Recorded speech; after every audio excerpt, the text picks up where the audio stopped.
तो हमने 2009 में कई 2-3 साल से राजेंद्र भाई और दिल्ली यमुना की जो जल बिरादरी है, 15 अगस्त को हम यमुना किनारे जाके एक झंडा लहराते हैं यमुना की आजादी का, कि यमुना को अविरल फ्लो चाहिए और अविरल फ्लो के बगैर, इकोलॉजिकल फ्लो के बगैर जिंदा रह ही नहीं सकती।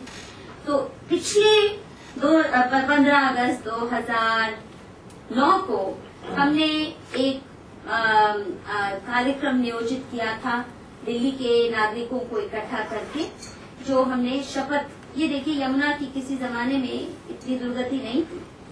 ये दिल्ली के यमुना के कुछ पुराने 18वीं शताब्दी के चित्र हैं, और मैं और भी आपको कुछ दिखाऊंगी जो वृंदावन के हैं।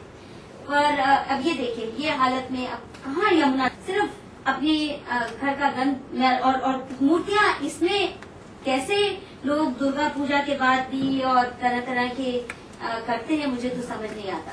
तो हमने ये शपथ ली थी 2009 में कि यमुना माँ का पानी हाथ में लेके एक एक बोतल सबको दी गई कि अपने अपने घर के पूजा स्थल पे रखो, और हम शपथ करें कि जहाँ तक संभव है उसी दिन से कम अपने पानी की खपत कम करें। अपने मोहल्ले में कम से कम लोगों को इकट्ठा करने की कोशिश करें कि अपनी अपनी लोकल वाटर बॉडीज को रिवाइव कीजिए, आइडेंटिफाई कीजिए, अपने नगर निगम के साथ मिलकर इन लोकल वाटर बॉडीज को रिवाइव करने की कोशिश कीजिए, क्योंकि हम खींचते तो जा रहे हैं। और ये शर्म की बात है कि हम दिल्ली के नागरिक एक बूंद भी साफ पानी का नीचे नहीं जाने दे रहे। यमुना में और वृंदावन में जब मैं गई तो सच में उल्टी आ गई।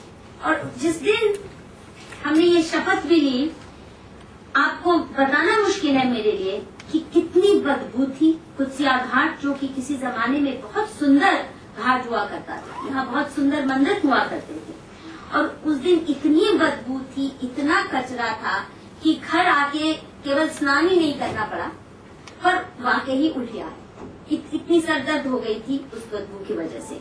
और अभी हाल ही में जब मैं वृंदावन गई तो वहाँ तो सच में लगा कि साक्षात नर्क से लौटे हैं। इतनी गंदगी, सारे शहर में ओपन सुएज है, और जिस तरह गंदा पानी, यमुना नदी तो कह ही नहीं सकते उसको, सीधे से ज्यादा गंदा है यमुना। जी बिल्कुल, आप सही कह शहर का साफ है कंपैरेटिवली, यमुना का पानी उससे।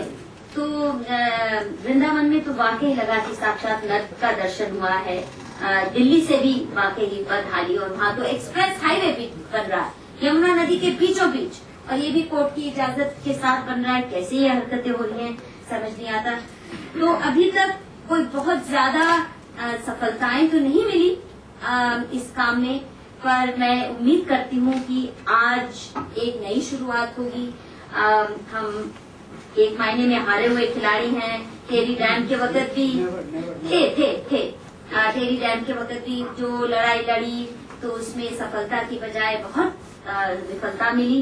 परंतु आज स्वामी जी भी मुझे कहते हैं कि आपने आश्वासन दिया है कि अब तो इस लड़ाई को जीत के ही हम हटेंगे, उसके बगैर नहीं, और इसकी शुरुआत उम्मीद करती हूँ उसके साथ जुड़ जाते हैं तो फिर सब जीत जाते हैं। तो मैं प्रोफेसर विक्रम सोनी से कहता हूँ कि जरा यमुना माँ का पेट और यमुना की तस्वीर के बारे में कुछ कहें। यमुना, प्रोफेसर विक्रम सोनी।